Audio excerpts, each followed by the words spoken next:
Hello, welcome all of you. Myself Divyesh Varnagar from Kalyan polytechnic Jamnagar. આજે આપણે basic electronics સબ્જેક્ટની અંદર unit number 5 cable connectors and measuring instrument વિશે ભણશું. જેમાં આપણે આ લેક્ચરની અંદર CRO, તેમનું ફ્રન્ટ પેનલ લેઆઉટ અને એમની એપ્લિકેશન વિશે ભણશું. ગયા લેક્ચરની અંદર આપણે મલ્ટીમીટર, જેમાં એનાલોગ અને ડિજિટલ મલ્ટીમીટર, તેમના ડાયાગ્રામ, તેમના સ્પેસિફિકેશન વગેરે જેવા પોઈન્ટ આપણે ભણી ગયા હતા. તો આજે આપણે શરૂઆત કરશું CROથી. તો CRO એટલે કે તેમનું ફૂલ ફોર્મ થાય છે કેથોડ રે oscilloscope. CRO is an electronic instrument which converts electrical signal into visual signal. CRO છે તે એક આપણે જે ઇલેક્ટ્રિકલ સિગ્નલ હોય એમના વિઝ્યુઅલ સિગ્નલની અંદર કન્વર્ટ કરી આપે એવું ડિવાઇસ છે. એટલે કે આપણે જે ઇલેક્ટ્રિકલ સિગ્નલ આપીએ તેમના વેવફોર્મ તમે સ્ક્રીન ઉપર જોઈ શકો છો CROનો ઉપયોગ કરીને. બરાબર. CROની અંદર મેઇન પાર્ટ જે છે તે કેથોડ રે ટ્યુબ છે. હવે જે આ કેથોડ રે ટ્યુબ હોય છે એમની અંદર ઇલેક્ટ્રોનનું જે છે હાઈ વેલોસિટીવાળું એક બીમ પ્રોડ્યુસ કરવામાં આવે છે. હવે જે હાઈ વેલોસિટીવાળા ઇલેક્ટ્રોનનું એક બીમ હશે તે બીમ કાં તો વર્ટિકલ ડિફ્લેક્ટ થતું હશે અને કાં તો હોરિઝોન્ટલ, એટલે કે બે એવી અલગ અલગ પ્લેટોની સાથે જોડેલું હશે. બરાબર. હવે આ જે બીમ હશે એમના છેડા ઉપર એક ફ્લોરસન્ટ સ્ક્રીન રાખેલી હોય છે. એ બીમના જે ઇલેક્ટ્રોનની હશે એ તમારા ફ્લોરસન્ટ સ્ક્રીન સાથે અથડાશે એટલે તમને સ્ક્રીન ઉપર વેવફોર્મ જોવા મળશે. આ રીતની વ્યવસ્થા CROની અંદર કરેલી હોય છે. હવે આપણે જે CROનો બ્લોક ડાયાગ્રામ છે એમના વિશે ભણશું. તો બ્લોક ડાયાગ્રામની અંદર તમે જોઈ શકો છો કે X input, Y input, time base generator, horizontal amplifier, synchronous circuit, vertical amplifier, power supply વગેરે જેવી વસ્તુઓ રાખેલી છે. હવે આમની અંદર જે તમારા ઇલેક્ટ્રિકલ સિગ્નલ હશે એમનું વેવફોર્મ તમારે જે વેવફોર્મ સ્ક્રીન ઉપર જોવું હશે એમને CROના Y ઇનપુટ ઉપર આપી દેવાનું રહેશે. એટલે કે Y ઇનપુટમાં તમારે જે સિગ્નલ જોવો હોય એમને Y ઇનપુટ ઉપર આપવાના. હવે જે Y ઇનપુટ થ્રુ તમારું સિગ્નલ વર્ટિકલ એમ્પ્લીફાયરમાં જશે. હવે વર્ટિકલ એમ્પ્લીફાયરને તમારે અહીં દેખાય છે કે જમણી બાજુ જોઈ શકો છો કે વર્ટિકલ એમ્પ્લીફાયર છે તે એક વર્ટિકલ ડિફ્લેક્ટિંગ પ્લેટ ઉપર સાથે જોડેલું છે. બરાબર. તો એ પ્લેટ થ્રુ તમે તમારા જે પેનલ હશે એમાંથી એડજસ્ટ કરી અને જેવું જોઈતું હોય એવું વેવફોર્મનું એડજસ્ટમેન્ટ કરી શકો છો. હવે વર્ટિકલની ઉપર છે હોરિઝોન્ટલ એમ્પ્લીફાયર. તો કોઈ એક બીજું કોઈ તમારું ક્વોન્ટિટી હોય ઇલેક્ટ્રિકલ કે જેમને તમારે અનનોન ક્વોન્ટિટી એટલે કે વાયમાં જે આપેલી હોય અનનોન ક્વોન્ટિટી એની સાથે કમ્પેર કરાવવું હોય તો તમે X ઇનપુટની અંદર એટલે કે હોરિઝોન્ટલ એમ્પ્લીફાયર થ્રુ તમે કોઈ સિગ્નલ આપો. બરાબર. X ઇનપુટની અંદર કોઈ સિગ્નલ આપો તો તમને હોરિઝોન્ટલ એમ્પ્લીફાયર થ્રુ તમને 100 તૂટના વેવ આકારના તમને વેવફોર્મ મળતા હોય છે જે તમે વાયની સાથે કમ્પેર કરી શકો છો. હવે જે આ CRO હશે બરાબર એમની અંદર તમારે એક વેવફોર્મ તમારું જે આવે એમને આખું વેવફોર્મ જોવું હોય તો એવી રીતની વ્યવસ્થા કરેલી હોય છે કે જેમની અંદર વાયમાં તમે જે ઇનપુટ આપેલું હોય તે અને Xમાંથી જે ઇનપુટ આવેલું હોય તે બંને એક જ સાથે શરૂઆત થતા હોય, વેવફોર્મની શરૂઆત એક જ સાથે થતી હોય એવી વ્યવસ્થા હોવી જોઈએ. તો એમના માટે તમને ખબર છે કે આપણે સિંક્રોનાઇઝેશન કરાવવું પડે. હવે સિંક્રોનાઇઝેશન કરાવવા માટે અહીં આપણે એક સિંક્રોનિઝમ સર્કિટ રાખેલી છે જેમના થ્રુ તમે હોરિઝોન્ટલ અને વર્ટિકલ એમ્પ્લીફાયરનું સિંક્રોનિઝમ કરી શકો છો. પછી બીજી વાત છે અહીં પાવર સપ્લાય છે જે તમે LT અને HT દ્વારા એટલે કે લો ટેન્શન અને હાઈ ટેન્શન દ્વારા LT અને HT પાવર સપ્લાય આપી તમે CROને ઓપરેટ કરી શકો છો. બરાબર, તો આ આખી વાત હતી જનરલ બ્લોક ડાયાગ્રામની. હવે જે CRO છે એમની ઉપર એક પેનલ હશે, એ પેનલનું લેઆઉટ કેવું હોય, એમની અંદર કેવા બધા જે બટન છે બરોબર પેનલના, એની વિશે વાત કરશું. તો અહીં તમને મેં જે ફિગર બનાવેલી છે તે છે front panel layout of CRO. હવે અત્યારે મોડર્ન ટેકનોલોજીમાં તો જે CRO છે અલગ અલગ ટેકનોલોજી પ્રમાણે નવા અત્યારે ઇન્વેન્ટ થઈ ગયા છે. પણ આપણે જે અત્યારે આ CROનું લેઆઉટ છે તે એક સિમ્પલ CRO છે, સાદું, એમની વિશે વાત કરી છે. તો અહીં તમને મેં નંબર આપેલા છે 1 2 3 to 15 સુધી. બરાબર, બધાના નામ સાઈડમાં લખેલા છે કે એમાંથી આપણે એક વિશે વાત કરતા જઈએ. તો જે 1 નંબર છે એમની વાત કરીએ તો 1 નંબરની ઉપર તમને ઓન લખેલું દેખાય છે. તો જે ઓન લખેલું છે તે એક સ્વિચ છે. હવે એ ઓન અને ઓફ કરવા માટે, એટલે કે પાવરને ચાલુ બંધ કરવા માટે એક સ્વિચ હોય છે, જેમને અહીં આપણે 1 નંબર આપેલો છે, એટલે કે ઓન પાવર કંટ્રોલ એમને કહેવાય છે. બરાબર, હવે જે પાવર તમારો ઓન અને ઓફ હશે તે એક LED ઇન્ડિકેટ કરતું હશે. તો એમને આપણે રાઈટ સાઈડ કોર્નર ઉપર 15 નંબર જે છે બરાબર, 15 નંબર એ LED છે. તો જે LED છે એ તમારું CROની અંદર જે પાવર છે તે ઓન છે કે ઓફ છે એ દર્શાવવાનું કામ કરતું હોય છે. બરાબર, તો 1 નંબર અને 15 નંબરની વિશે આપણે વાત કરી. હવે એમની બાજુમાં છે 2 નંબર INT એમની ઉપર લખેલું છે. INT એટલે કે ઇન્ટેન્સિટી, એટલે જે આ 2 નંબર છે તે ઇન્ટેન્સિટી કંટ્રોલ માટેનું એક પોર્ટ છે. બરાબર, એમની અંદર તમે જે તમારા જે કંટ્રોલ વોલ્ટેજ હોય એ વધારે ઇન્ક્રીઝ થતા હોય અથવા તો ડિક્રીઝ થતા હોય, ઓછા થતા હોય, તો જે તમારા વોલ્ટેજ છે એમનું કંટ્રોલિંગ કરવા માટે, એમની ઇન્ટેન્સિટી કંટ્રોલ કરવા માટે આ બટન હોય છે. તો એમના થ્રુ તમે ઇન્ટેન્સિટી કંટ્રોલ કરી શકો છો. એટલે કે જે તમારા વેવફોર્મ, તમારા જે બીમ સ્ક્રીન ઉપર આવતો હોય એ બીમની જે ઇન્ટેન્સિટી છે એ તમે વધારે કે ઘટાડી શકો છો. પછી વાત છે 3 નંબર, જેમની ઉપર લખેલું છે ફોકસ, એટલે કે એ 3 નંબરની છે તે ફોકસ કંટ્રોલ માટે છે. બરાબર, એમનું પણ કામ આના જેવું જ છે કે જે તમારા એનોડ ઉપરના જે પોઝિટિવ વોલ્ટેજ હશે એમને ફોકસ દ્વારા આપણે plus or minus, increase or decrease કરી શકાય. એટલે એમનાથી આપણી જે બીમ હશે એમની શાર્પનેસ હશે તેમને કંટ્રોલ કરી શકાય. તો એમના થ્રુ આપણે ફોકસ થ્રુ આપણે જે પોઝિટિવ વોલ્ટેજ હશે એમને વધઘટ કરી શકાય.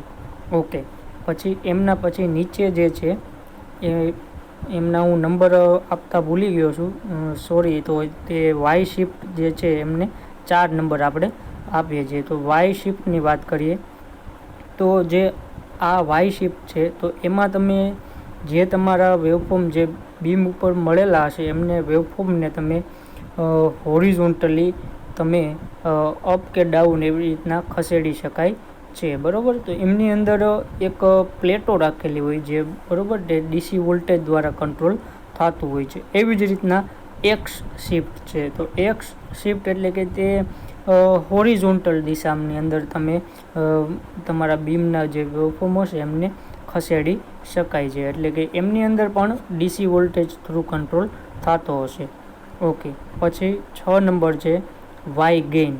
બરાબર, તો વાય ગેઇન છે એમની મદદથી જે છે તમારું જે વર્ટિકલ એમ્પ્લીફાયર હશે એમનો ગેઇન છે એમને ઇન્ક્રીઝ ઓર ડિક્રીઝ, ઓછો વધતો કરી શકાય છે. બરાબર, હવે આ જે કંટ્રોલ વોલ્ટેજ હશે એ તમારી સ્ક્રીનની અંદર વોલ્ટ પર સેન્ટીમીટર એ પ્રમાણના આંકમાં દર્શાવેલું હશે. એટલે કે જે તમે સ્ક્રીન ઉપર જોતા હોય તે વોલ્ટ બતાવતા હોય તો વોલ્ટ પર સેન્ટીમીટર એવી રીતના એમાં ઇન્ડિકેટ કરેલું હોય છે.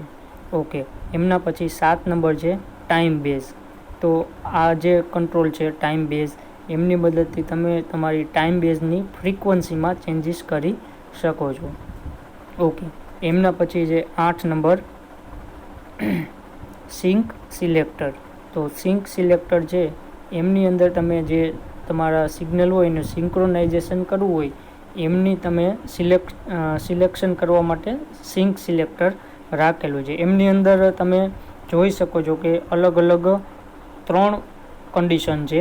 એમાં EXT, INT અને લાઇન, આવી 3 જાતની કન્ડિશન રાખેલી છે. બરાબર, તો INT, EXT કે લાઇન, એમાં INT જે સ્થિતિ હશે, બરાબર, એટલે કે INT સ્થિતિની અંદર તમે જે Y ઇનપુટ ઉપર આવેલા વોલ્ટેજ હશે, એટલે કે વાયમાંથી જે ઇનપુટ આપણે આપતા હશું એમનું સિંક્રોનાઇઝેશન કરવા માટે INTમાંથી સિગ્નલ લેવામાં આવે છે. હવે કોઈ આપણે બહારથી કોઈ એક્સટર્નલ સોર્સમાંથી આપણે ઇનપુટ લેવાનું હોય તો એક્સટર્નલ સ્થિતિની અંદર આપણે કોઈનું સિંક્રોનાઇઝેશન કરવું હોય તો EXT પિનની અંદરથી સિગ્નલ લેવામાં આવે છે. બરાબર, અને જો લાઇન ઉપર આપણે કંટ્રોલ રાખેલો હોય તો લાઇન સ્થિતિની અંદર આપણે જે સપ્લાય વોલ્ટેજ હોય એમાંથી ડાયરેક્ટલી આપણે લેતા હોય તો લાઇન ઉપર રાખવાનું. એટલે કે આવી રીતના 3 આપણે સિલેક્શન કરી, ત્રણેય જે પ્રમાણે આપણે ઇન્ટરનલમાંથી લીધું હોય, એક્સટર્નલ કોઈ સોર્સમાંથી લીધું હોય કે પછી આપણે લાઇન વોલ્ટેજમાંથી લીધા હોય, તો એ પ્રમાણે તમે આનું સિલેક્શન કરી અને સ્વિચને રાખી શકો છો. ઓકે, હવે આપણે માનો કે એક્સટર્નલમાંથી EXT ઉપર અત્યારે રાખેલું હોય તો આપણે અહીં એવું બતાવે કે આપણે બહારના જે કોઈ પણ સોર્સમાંથી આપણે અત્યારે સિંક્રોનાઇઝેશન કરવા માટે લીધું હોય તો ડાયરેક્ટ જે છે એ એમનો કંટ્રોલ તમે જોઈ શકો છો, એમની નીચે જ છે 12 નંબરનું. બરાબર, EXT SYN એવું લખેલું છે. તો એ ડાયરેક્ટલી તમે એક્સટર્નલ માટે 12 નંબર ઉપર આપવામાં આવતો હોય છે. ઓકે, હવે એમના પછી એમની બાજુમાં છે 9 નંબર X ગેઇન. બરાબર, તો જેવી રીતના વાય ગેઇનની વાત કરી હતી કે વર્ટિકલ જે વાય ગેઇનની અંદર વર્ટિકલ એમ્પ્લીફાયર હોય એમનો ગેઇનને ઓછો વધતો કરવા માટે વાય ગેઇન હોય, તો એવી જ રીતના હોરિઝોન્ટલ એમ્પ્લીફાયર હોય એમના ગેઇનને આપણે ઓછો વધતો કરવો હોય તો એક્સ ગેઇનનો ઉપયોગ થાય છે. બરાબર, ઓકે, હવે 10 નંબરની વાત કરીએ આપણે. 10 નંબરમાં છે આપણે વાય ઇનપુટ. તો વાય ઇનપુટ છે એ તમે જે અનનોન વોલ્ટેજ આપણે આગળ બ્લોક ડાયાગ્રામની અંદર જોયું હતું કે વાય ઇનપુટ છે એ ક્યાં આપવાનું હોય, તો કે વાય ઇનપુટ જે આપણે અનનોન વોલ્ટેજ આપણે જેમનું વેવફોર્મ જોઈતું હોય એમને વાયની અંદર આપવાનું હોય છે. બરાબર, ઓકે, એમના પછી છે ઇનપુટ સિલેક્ટર. 11 નંબર છે ઇનપુટ સિલેક્ટર. તો ઇનપુટ સિલેક્ટર છે એમની અંદર અલગ અલગ 3 કન્ડિશન હોય છે. તો ઇનપુટ જે તમે આપતા હોય એમના ઉપર આ ડિપેન્ડ છે. હવે ઇનપુટ હશે તે કાં તો AC હશે, કાં તો DC હશે અથવા ગ્રાઉન્ડ હશે. તો જે પ્રમાણનું આપણું ઇનપુટ હોય એ પ્રમાણે આની અંદર ઇનપુટ સિલેક્ટર જે છે એમની અંદર આપણે AC આપતા હોય તો AC રાખવાનું, DC આપતા હોય તો DC, અને જો ગ્રાઉન્ડ એટલે કે આપણું જે કંટ્રોલ હોય એને ગ્રાઉન્ડ જ રાખવું હોય તો ડાયરેક્ટલી ગ્રાઉન્ડ આપી દેવાનું. ઓકે, પછી એમના પછી છે 12 નંબર એક્સટર્નલ. બરાબર, સિંક્રોનાઇઝેશન માટે તો કોઈ આપણે બહારના સોર્સમાંથી જો કોઈ સિગ્નલ આપવાનું હોય તો એમને 12 નંબર ઉપર આપવાનું હોય છે. બરાબર, પછી 13 નંબર ઉપર છે એક્સ ઇનપુટ. તો એક્સ ઇનપુટ જે છે એ તમારે જે અનનોન વોલ્ટેજ હોય એમનું તમારે જો વેવફોર્મની જરૂર ના હોય અથવા તો એમને કોઈ એક બીજા મેઝરમેન્ટની અંદર કન્વર્ટ કરવું હોય, બરાબર, બીજી ક્વોન્ટિટીની અંદર કન્વર્ટ કરી નાખવું હોય, એમનું વેવફોર્મની અત્યારે જરૂર નથી, તો આપણે એમને એક્સ ઇનપુટની અંદર આપશું. કારણ કે એક્સ ઇનપુટ અને વાય ઇનપુટ એ બંને પછી એમનું કમ્પેરિઝન કરશે. હવે જે 14 નંબર છે એક તમને પ્લેટ જેવું દેખાય છે, બરાબર, એમને કહેવાય છે ગ્રેટિક્યુલ. તો ગ્રેટિક્યુલ છે એ તમારા જે વેવફોર્મ જે છે એ એમની અંદર બતાવે છે. એમની અંદર એવા કાપા રાખેલા હોય છે, એટલે કે આપણે જે ગ્રાફ હોય છે એ પ્રમાણનું હોય છે. એમની અંદર જનરલી સેન્ટીમીટરની અંદર આપણે એ ઇન્ડિકેટ કરેલા હોય છે, બરાબર. અને લાસ્ટ 15 નંબર એલઈડી ઇન્ડિકેટર, જેમની તમને મેં અગાઉ વાત કરી દીધી છે. તો એલઈડી ઇન્ડિકેટર છે તે તમારું જે ઓન અથવા ઓફ એ બંને વસ્તુ જે સીઆરઓ છે ઓન છે કે ઓફ છે એમનું ઇન્ડિકેશન કરશે. ઓકે, તો આ આખું જે ફ્રન્ટ પેનલ લેઆઉટ છે સીઆરઓનું, એ તમારે યાદ રાખવાનું થાય. ઘણીવાર એક્ઝામની અંદર આ પૂછાતું હોય છે. હવે જે સીઆરઓ છે એમની એપ્લિકેશન વિશે વાત કરીએ તો મેઇન તો એપ્લિકેશન આમની એ જ છે કે આપણે જે અનનોન ક્વોન્ટિટી હોય એમનું વેવફોર્મ આપણે જોઈ શકીએ છીએ, અને બીજી વસ્તુ કે એમનું મેઝરમેન્ટ પણ કરી શકીએ છીએ, બરાબર. The main application of CRO is to see the unknown waveform, એટલે કે અનનોન વેવફોર્મને આપણે જોઈ શકીએ છીએ. And it is also used for the measurement of electrical quantities, એટલે કે ઇલેક્ટ્રિકલ જે ક્વોન્ટિટી હોય છે એમના મેઝરમેન્ટ માટે પણ ઉપયોગ થાય છે. હવે આ જે અલગ અલગ ક્વોન્ટિટી છે એમનું મેઝરમેન્ટ થઈ શકે, તો કઈ ક્વોન્ટિટીનું મેઝરમેન્ટ થઈ શકે એમની વાત કરીએ તો આમની અંદર જે છે તમે DC voltage, AC voltage, electric current, frequency, phase difference વગેરે જેવી ક્વોન્ટિટીનું મેઝરમેન્ટ કરી શકો છો, બરાબર. તો હવે આપણે એમાં ડીસી વોલ્ટેજની વાત કરીએ તો એમાં તમે ડીસી વોલ્ટેજ છે એમને વાય ઇનપુટ થ્રુ તમે ડીસી વોલ્ટેજ આપો એટલે તમને સ્ક્રીન ઉપર એમનું ડિફ્લેક્શન દેખાશે, બરાબર. તો એ જે ડિફ્લેક્શન દેખાય એ ડિફ્લેક્શનનું તમે સેન્ટીમીટરમાં માપ લ્યો અને એને ગુણ્યા એમની વર્ટિકલ ગેઇન હોય, બરાબર, એમનું કંટ્રોલ સેટિંગ, એ બંનેનું મલ્ટિપ્લિકેશન કરો એટલે તમને ડીસી વોલ્ટેજ મળી જાય. એવી જ રીતના એસી વોલ્ટેજ હોય તો એસી વોલ્ટેજ તમને ખબર છે કે આરએમએસની અંદર આપણે ફાઇન્ડ કરવાનું, એટલે કે રૂટ મીન્સ સ્ક્વેરની અંદર આપણે ફાઇન્ડ કરવાના હોય. તો એસી વોલ્ટેજનું રૂટ મીન્સ સ્ક્વેરનું ઇક્વેશન શું છે તો કે તમારે વોલ્ટેજનું આરએમએસ વેલ્યુ જોઈતી હોય તો તેમની પહેલાં મેક્સિમમ વેલ્યુ એટલે કે વીએમ અપોન એના છેદમાં √2 વડે ડિવાઈડ કરો એટલે તમને આરએમએસ વેલ્યુ મળી જાય. તો આમાં તમે એસી વોલ્ટેજ મેઝરમેન્ટ કરવા હોય તો એમનું વેવફોર્મ લઈ એમાંની જે પીક વેલ્યુ એટલે કે મેક્સિમમ વેલ્યુ હોય એમને તમારે કાઉન્ટ કરી લેવાની, બરાબર. પછી મેક્સિમમ વેલ્યુ અને એના ડિવાઈડ બાય √2 કરો એટલે તમને જે આન્સર મળે એ તમારા એસી વોલ્ટેજનો આન્સર હોય છે. પછી એવી રીતના તમે ઇલેક્ટ્રિક કરંટનું પણ મેઝરમેન્ટ કરી શકો છો.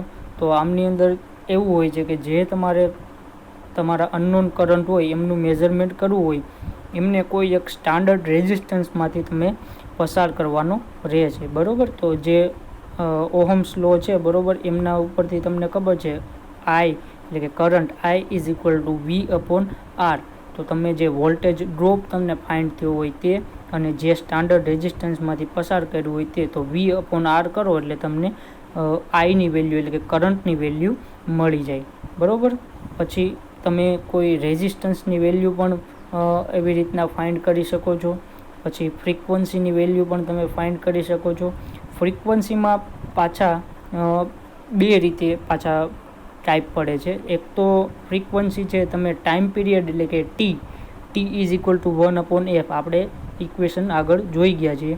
તો એક તો ટાઈમ પીરિયડ જે ટી છે વેવફોર્મનો ટાઈમ પીરિયડ તમે મેઝર કરી શકો છો, તો એમના ઉપરથી તમે એક તો ફ્રીક્વન્સી મેળવી શકો અને બીજી વસ્તુ એ કે આ જે એક ફ્રીક્વન્સી તમે અનનોન ફ્રીક્વન્સી હોય એ અને એક તમે કોઈ એક માનો કે 50 હર્ટ્ઝવાળી એક ફ્રીક્વન્સીવાળું વેવફોર્મ આપો તે, તો એ બંનેનું કમ્પેરિઝન કરીને તમે ફ્રીક્વન્સીનું મેઝરમેન્ટ કરી શકો છો, બરાબર.